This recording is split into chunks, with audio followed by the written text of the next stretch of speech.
Boa noite! No De Olho na Saúde de hoje, nós iremos conversar com a doutora Fernanda Saab.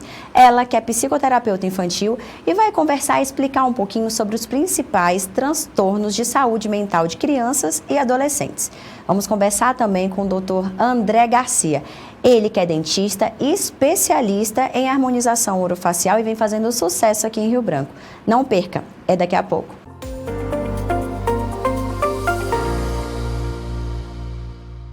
Centro Cardiológico e Hemodinâmico Hemocardio. Tradição e pioneirismo em serviços cardiológicos. A Hemocardio concede esperança à população, dando fim ao que era uma longa espera para pacientes que enfrentam problemas cardiológicos, permitindo a essas pessoas dar continuidade ao seu tratamento perto da sua família. A Hemocardio proporciona, além de consultas, todos os exames cardiológicos, como também um único centro de hemodinâmica do estado do Acre. Essa é a nossa Hemocardio, um centro cardiológico de média e alta complexidade, onde atendemos pacientes ambulatoriais, realizamos exames como eletrocardiograma, mapa, Holter, teste ergométrico, até o cateterismo, que é um exame invasivo. Hemocardio estará sempre cuidando do seu coração. Prevenir e controlar ainda é a melhor opção. Hemocardio, cuidando do seu coração.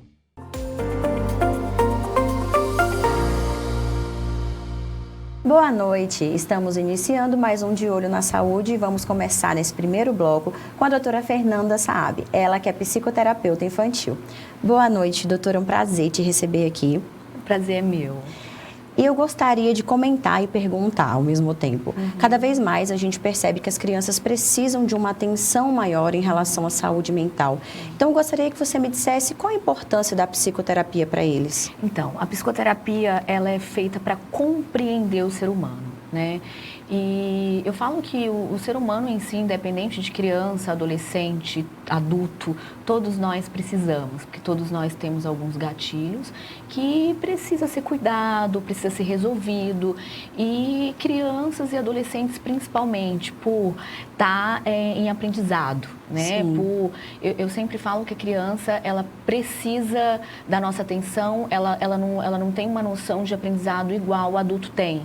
Então, é preciso compreendê-la, é preciso perceber o que está acontecendo, é preciso estabelecer, além de regras, mas estabelecer uma confiança e perceber o que realmente pode estar acontecendo, né? E acaba, como eu falo, como eu sempre falo até para os pais, os pais são os principais para observar e analisar o que acontece ao redor para ensinar e poder ajudar de alguma forma, né? Eles são um meio de tirar a criança do problema e levar à luz de uma psicoterapeuta, por exemplo. Isso.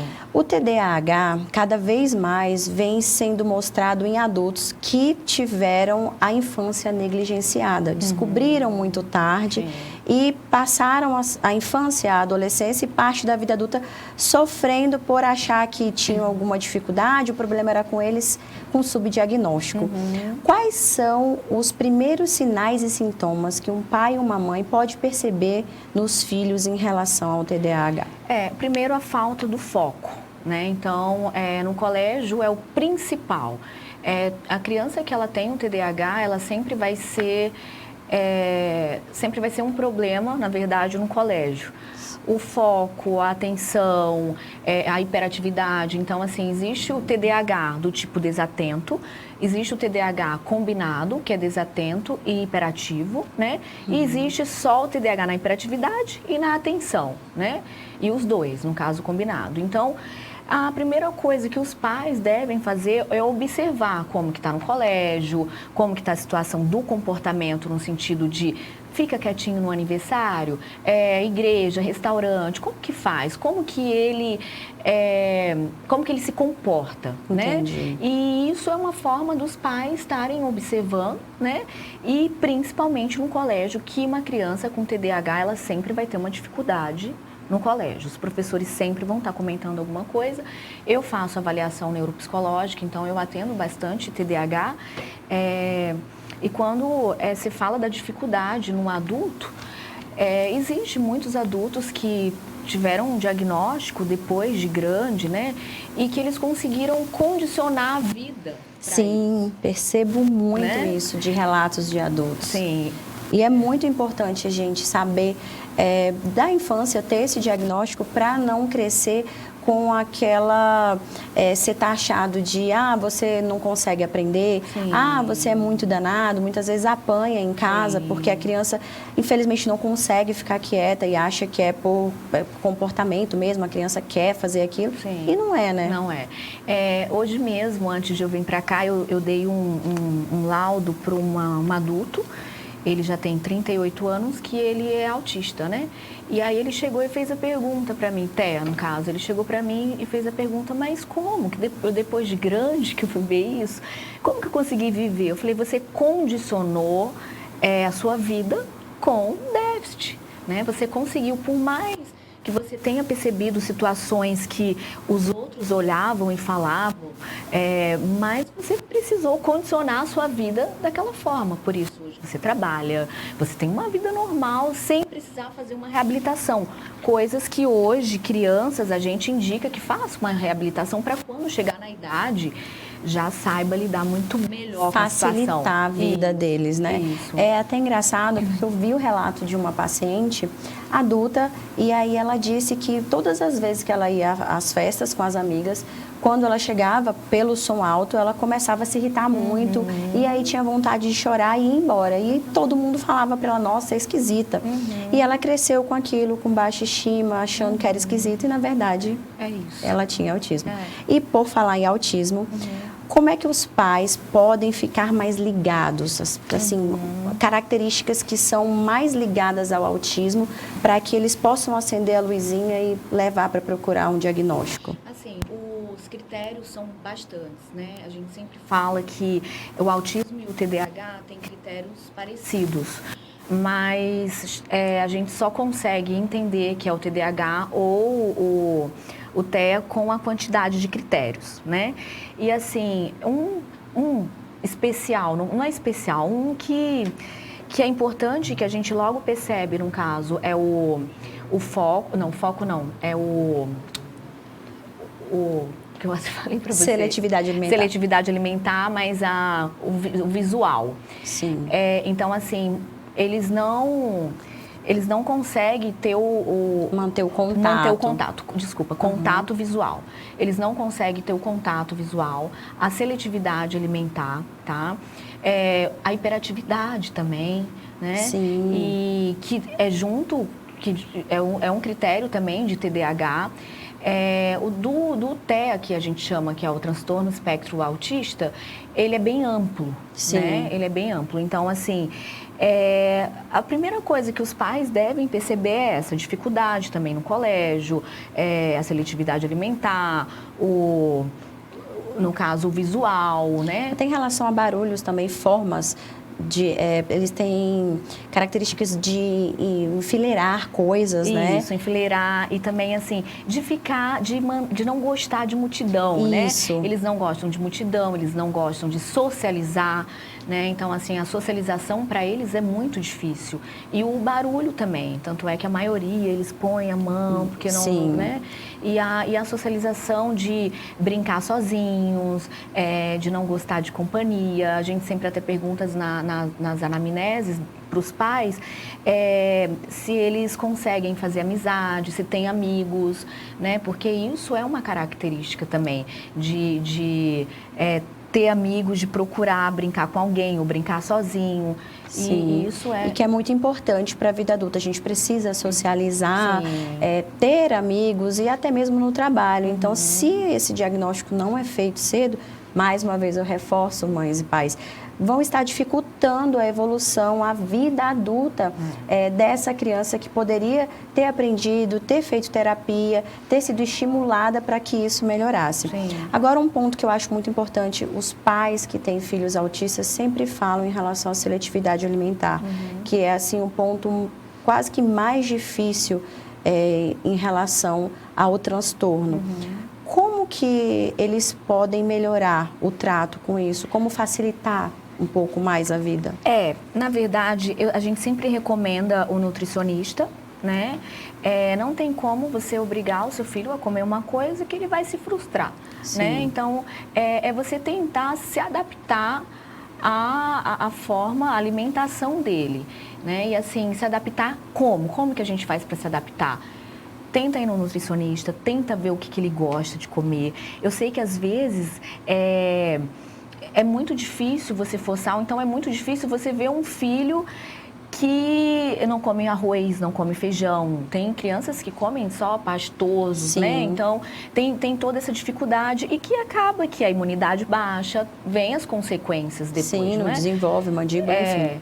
E aí, assim, o que a gente pede? Procure um nutricionista, procure ver a melhor forma, sem você forçar, sem você botar aquilo como se fosse obrigação.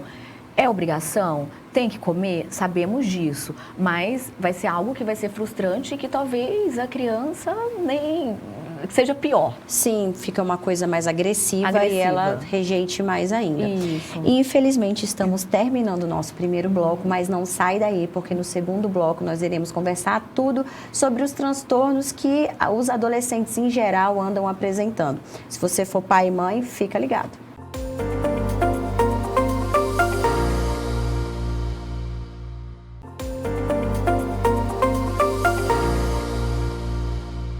Voltamos agora com o nosso segundo bloco e vamos abordar psicoterapia na adolescência. Doutora, qual é o transtorno que mais os adolescentes vêm apresentando no seu consultório? Então, depressão, né? A busca da identidade, que adolescente, ele procura a busca da identidade, né? Procura saber como se encaixar na sociedade, né? Sim. E isso, às vezes, faz com que eles não consigam se encaixar e trave, né? E entra a depressão, entra o desespero. Eu percebo que as meninas têm muito transtorno de imagem por conta desse bombardeio de imagens de belas mulheres, corpos, rostos, cabelos perfeitos, e elas buscam isso. Na vida adulta a gente acaba entendendo o limite que a gente pode chegar dentro da nossa própria beleza, mas na adolescência fica aquela insegurança. Como que eu, como mãe, como pai, como cuidador de um adolescente, posso facilitar, posso ajudar esse autoentendimento nessa fase? Porque a gente chama de autoafirmação, né? Então, assim, a sociedade também cobra muito isso. Sim. E aí acaba que quando tem uma adolescente num colégio, no caso, que tem essa situação de se autoafirmar, a amiga, eu falo sempre que o meio, ele ajuda muito, né? E hoje em dia você vê que o meio de internet, o meio de Instagram, Facebook, ele faz com que você precise tá junto, tá vivendo, né? Sendo junto, igual a todo mundo, a todo né? mundo. E os adolescentes, eles, principalmente as meninas, elas precisam dessa autoafirmação para ser vista. O adolescente, ele tá na fase de namoro, ele tá na fase de se arrumar, ele tá na fase de ser paquerado. Então, quando ele percebe que tem outra, no caso, principalmente a mulher, que ela é paquerada e ela não, ela vai precisar, ela vai procurar saber como que faz para a autoestima dela, né? E isso os pais entram muito com conversa, né? Então, assim, tentar mostrar que o caráter, que a personalidade, que a inteligência, que vale muito mais. Né? Que vale muito mais, que não é só ser bonitinha, ser arrumada, que vai fazer com que ela encontre talvez a felicidade. Sim, né? seja benquista. Então, assim, os pais, eles podem estar entrando dessa forma.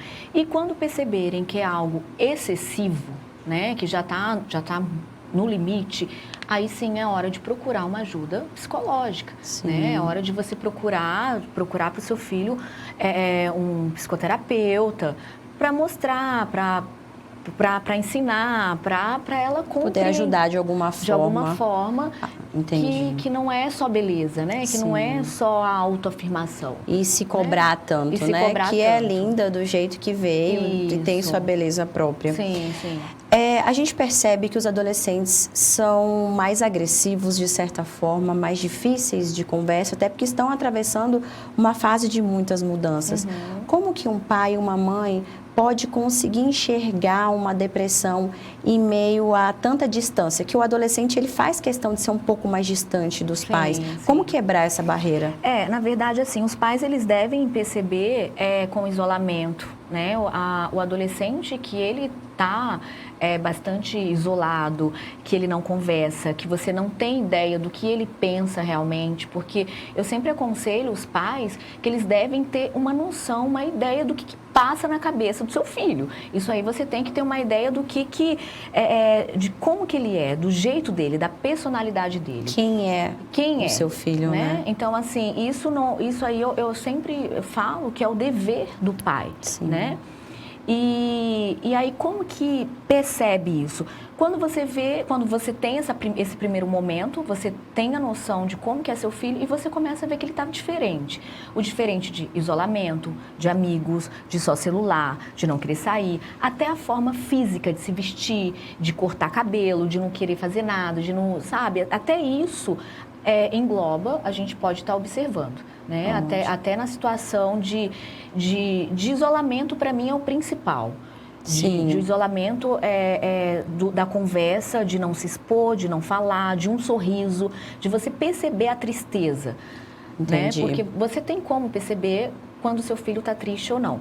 Claro, que é que nem eu falo, os pais eles precisam, em primeiro lugar, ter essa noção. Eles precisam ter esse vínculo com o filho para ter uma noção de o que está acontecendo. Do fora do habitual, né? Isso. Eu preciso saber como é o meu filho para eu entender se ele está mais triste, se esse isolamento dele está normal ou não. Isso. E aí, muitas vezes, os pais são mais distantes e acabam perdendo esse fio, Sim. que é um momento tão importante. Sim. Outra coisa que eu acho muito válida é em relação à ansiedade. Na vida adulta a gente percebe muito isso, mas que começa ali já na fase da adolescência com muitas cobranças, a autocobrança do que vou ser, do que vai ser da minha vida, muitos questionamentos. Como que um pai pode entender até onde isso é saudável e a partir de que ponto eu devo me preocupar e procurar terapia para o meu filho? A ansiedade é algo que, principalmente depois da pandemia, né, foi algo que eu recebi muitos pacientes na clínica com problema de ansiedade, principalmente de criança, porque eu falo que adultos, a gente ainda consegue entender um pouco, mas criança, ela está em desenvolvimento, ela está em aprendizado, né? E aí essa ansiedade é muito mais forte, porque como lidar com isso? A gente tem uma mentalidade um pouco, né, mais avançada, até o ser humano, o adulto, ele tem a ansiedade. Aí imagina a criança depois de tudo que aconteceu. Sim. Os pais, eles devem perceber isso, os pais devem estar prestando atenção na situação de nervosismo, de estresse, né, de comportamentos agressivos, né, porque assim, a ansiedade, ela entra um pouquinho também no comportamento agressivo, na impaciência. Eufóricos. Então, tudo isso é uma característica de uma ansiedade que os pais devem estar observando, né? E hoje em dia eu até falo que a ansiedade é como se fosse algo comum, assim. Sim. O mundo está ansioso. Tudo né? muito rápido, Isso. muita coisa ao mesmo tempo. E a gente tenta assimilar tudo isso ao mesmo tempo e é impossível, né? E o adolescente, ele tem mais essa característica, eles têm mais essa tendência da ansiedade. Como você falou, ele está em busca da identidade dele, ele está em busca do processo profissional, do namoro, do futuro. Sim. E isso faz com que a ansiedade naturalmente gera uma ansiedade pelo que vem, Pelo né? que vem. Do futuro. Infelizmente, estamos finalizando esse segundo bloco com essa doutora maravilhosa. Obrigada. Amei a nossa conversa. Que bom, E obrigada. gostaria que você se despedisse dos nossos telespectadores. Gente, é um prazer estar aqui, tá? Se vocês precisarem de alguma coisa, eu estou à disposição. Meu Instagram é psicóloga Fernanda Saab.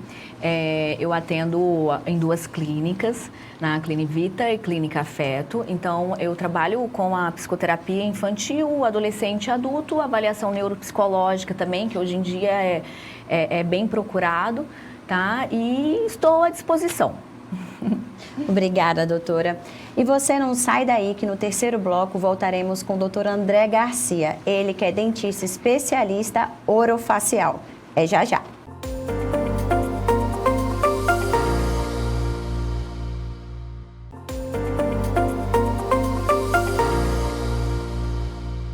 Voltamos agora com o nosso terceiro bloco. Vamos conversar com o doutor André Garcia, especialista em harmonização orofacial. Obrigada pelo convite, por ter aceito, por estar aqui para poder falar de um assunto tão importante e tão legal. Boa noite, doutora. Eu que agradeço o convite e é um prazer estar aqui com vocês. Todo meu. Eu gostaria de começar esclarecendo para todo mundo que está em casa e tirando uma dúvida minha mesmo. Como que funciona a especialização de harmonização orofacial? Você faz a faculdade e depois vem o quê? A especialização é uma pós-graduação, né, que tem o curso regular e aí depois tem uma especialização de em torno de 2 anos, que é a pós-graduação de harmonização orofacial. O que te levou a sair um pouquinho da parte odontológica mesmo e voltar mais para a estética, para essa parte de harmonização?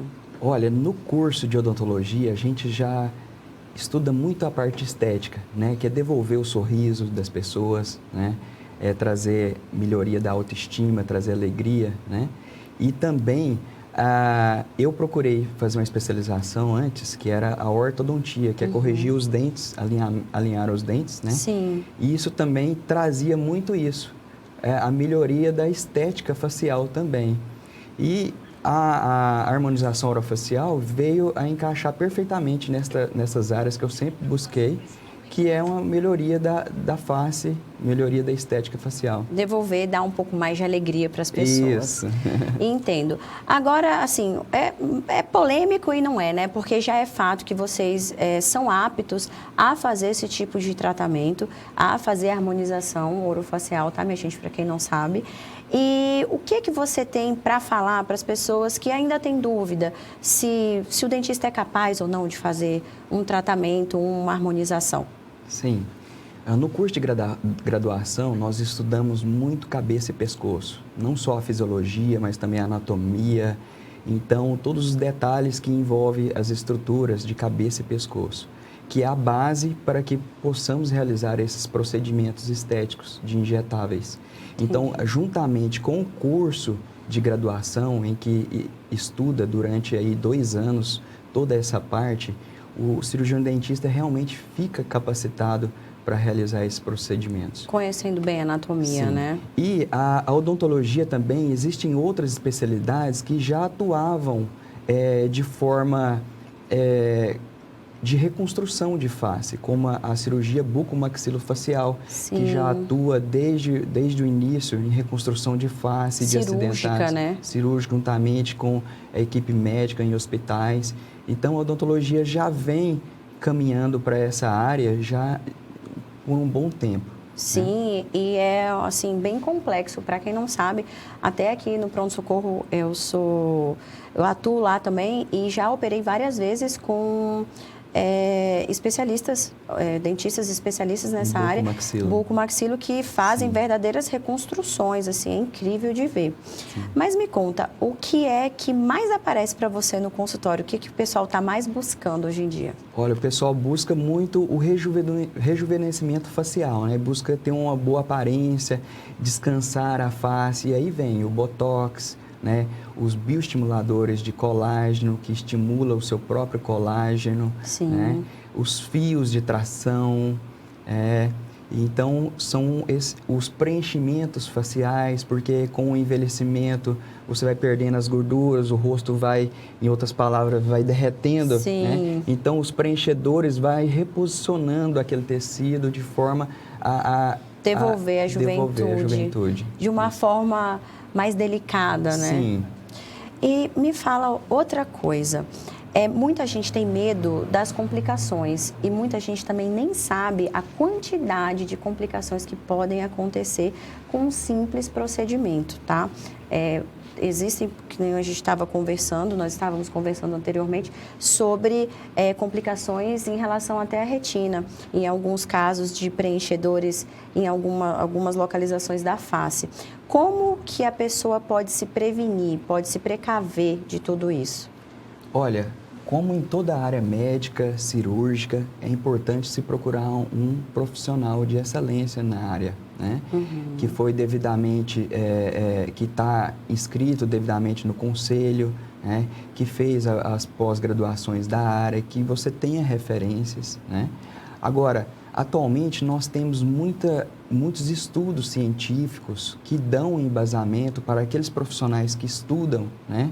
E se dedicam ter segurança em fazer os procedimentos, né? Sim. Atuar nas áreas de segurança, evitar algumas áreas, né, que podem ter riscos e utilizar produtos também de qualidade, né? Produtos já comprovados no mercado, que têm muitas pesquisas científicas já relatadas, né? Então, existem diferenças entre esses produtos, né? Que é uma coisa muito importante. Muitas vezes a gente procura um profissional que acabou não fazendo uma especialização, uma pós, e acaba que usa um único produto para preencher, por exemplo, o rosto inteiro.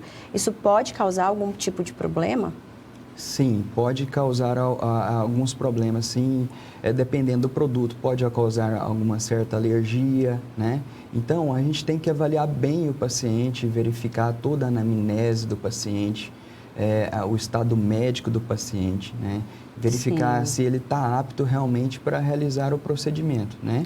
E o que eu havia falado, procurar um profissional qualificado, né? Que fez uma pós-graduação, que está realmente apto a realizar tais procedimentos.